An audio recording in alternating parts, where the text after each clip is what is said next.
Pumalta si Senate President Cheese Escudero sa lumabas na ulat na bilyon-bilyong piso umano ng pondo ang isiningit niya sa 2025 national budget.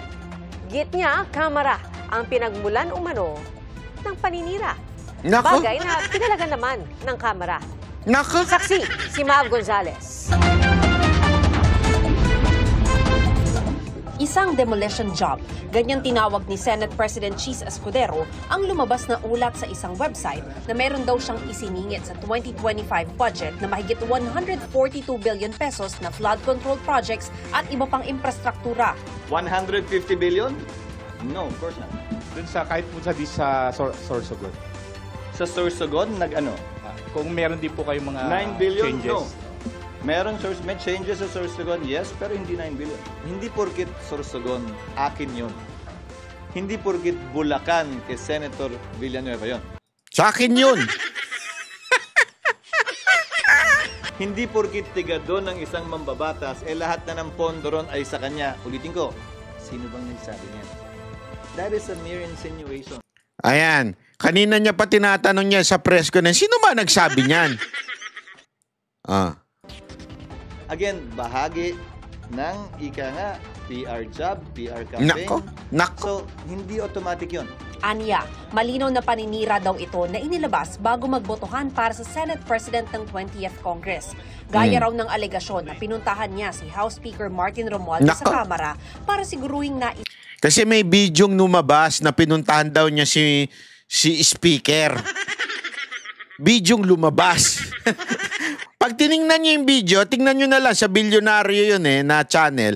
Pag tiningnan niyo yung video, halatang CCTV. Sino ang naglabas ng CCTV sa kamera? Your guess is good as mine. Oh shit, di ba? Galing yung English mong banat ba? Gago! Hindi, sino ang naglabas ng CCTV sa kamera? Don't tell me. Si mga senador, di ba? Sama sa budget bycam ang mga insertion niya. Malamang galing din sa kanila yan dahil ang paninira na-trace naming paninira laban sa amin ay nanggagaling din sa Kamara. Hindi nga lang siguro 2 beses ako bumisita pero hindi sa tanggapan ni Speaker Romualdez. Sa tanggapan kung saan, sa opisina kung saan isinasagawa ang BICAM. So, bawal na rin magpunta at gawin ang trabaho bilang BICAM member? Nako, patay Bawal kayo bilang dyan. Senate President tingnan kung ayos yung staff na gumagawa ng BICAM.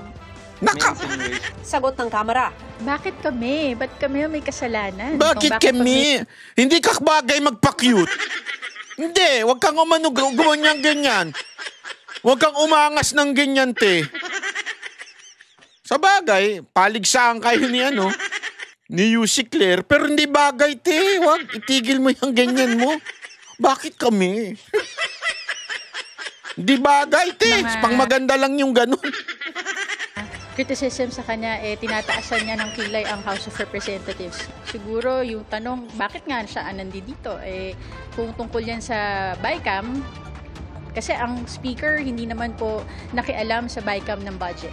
Mahirap din daw ang gusto ni Pangulong Bongbong Marcos na hindi niya papayagan ang budget na hindi alinsunod sa National Expenditure Program ng pamahalaan. Hindi naman nga pwedeng walang baguhin. Again, Congress has the power of the purse. No NEP is perfect. But as long as it is based on discussions made openly with transparency and accountability, wala ako nakikitang problema. Kalihim mismo ng Pangulo ay humihiling sa Kongreso ng dagdag o pagbabago sa kanilang budget. So siguro, kung may ganyang uri ng kautusan ng Pangulo, dapat pagsabihan din niya yung kanyang mga kalihim na kapag kami sinumite ng budget ang DBM para sa kanilang departamento, huwag na silang humirit pa. Mas alam din aniya ng mga kongresista ang pangangailangan sa baba dahil sila ang ibinotong representante ng taong bayan. Pero para mas maging transparent ang proseso, imumungkahi raw ni Escudero na buksan ang Bicameral Conference Committee at maglabas ng listahan ng mga pinabago ng bawat senador. Si House Speaker Martin Romualdez, binuksan na ang kanilang proseso sa publiko. We will open the Bicameral Conference to... Binuksan na. Asan? Sabi lang dito, we will. Ibig sabihin, future. Future yun, we will.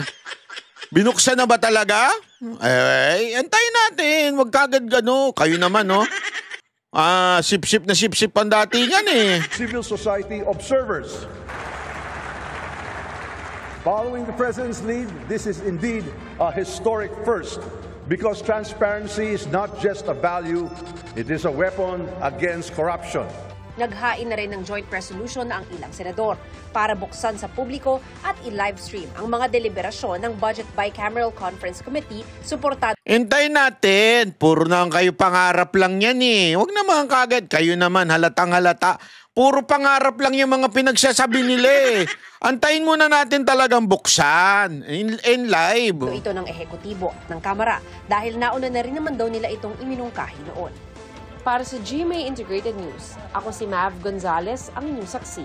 Huwag ganon. Kayo naman oh. Pinalalabas ninyong masama si Escudero eh. Ako hindi ko kampihan si Escudero ha. Hindi ko kursunada yan. Kahit yung jowa niya, hindi ko kursunada. Pero, maayos yung ano niya eh, yung kanyang mga sinasabi at sagot. So, ibig sabihin mga kababayan, antayin natin yung totoo bang gagawin bubuksan. Oh, ito pa isa pang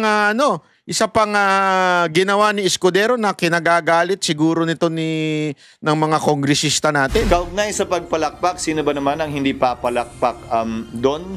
Matagal ng problema ang bagay na yan at bilang katugunan sa panawagan ng Pangulo kaugnay sa corruption, conflict of interest at hindi tamang paggamit ng pondo, maghahain kami ng panukalang batas. Conflict of interest o magkasulungat na interes.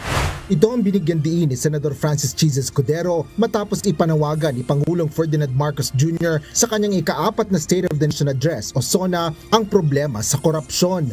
Ayon kay Senador Escudero, isinasagawa na ang draft ng panukala laban sa pagbabawal sa mga malalapit na kaanak ng mga opisyal ng pamahalaan. Dali Escudero baka mamaya may kumalabit sa'yo Ituloy mo yan Hindi kasi mahirap, malay mo biglang may kumalabit. Masisira ang negosyo natin dyan. Brad, huwag ganyan. Hindi, ituloy niya. Pag talagang itinuloy niya ito, hahangaan natin ito. May mga ganitong klaseng panukala. Namangontrata sa gobyerno.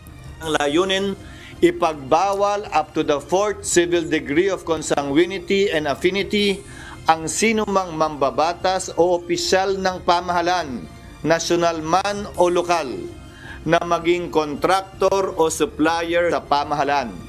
Para sa akin, klarong conflict of interest yon at hindi dapat pinapahintulutan yon nang hindi mawawala yung opisinang pinangahawakan ng opisyal. Paliwanag pa ng tagapangulo ng Senado, gaya lang din ito ng pagbabawal sa isang opisyal ng pamahalaan na mag-practice ng kanyang propesyon. Katulad niya na isang abogado habang nagsisilbi siyang senador. Kaugnay ng naturang panukala laban sa korupsyon, hinihiling ni Senate President Francis Cheese Escudero na mapabilang ito sa priority bills at makasama sa Legislative Executive Development Advisory Council o LEDAC. Ayon kay Escudero, magsasagawa ng caucus o pagpupulong ang mga miyembro ng mataas na kapulungan ng Kongreso upang pag-usapan ng batas na dapat unahing maipasa.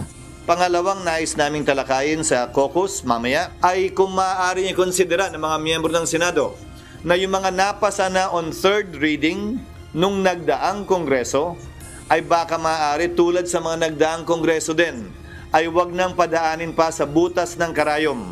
Ngunit paglilinaw ni Escudero, maaari pa naman itong pag-aralan kung may concern o advokasya ang isang miyembro. Aniya, susundin nila ang layunin at hangad ng sinumang senador na nais magsalita pabor o laban sa mga panukalang batas. Gayunman, kung mga local bills lang naman anya ito, ay maaari na ring hayaan na lang kung ito naman ay no harm o no foul. Sa ganitong paraan, mapadadalian niya ang kanilang pagpapasya ng mga makabuluhang panukalang batas na hindi naman gaanong kontrobersyal. Asher Cadapan Jr., UNTV News and Rescue.